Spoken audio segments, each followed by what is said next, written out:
చక్కని సీతకి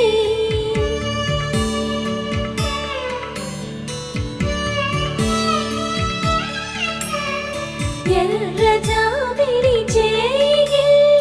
రాముడేడని అడుగుతుంటే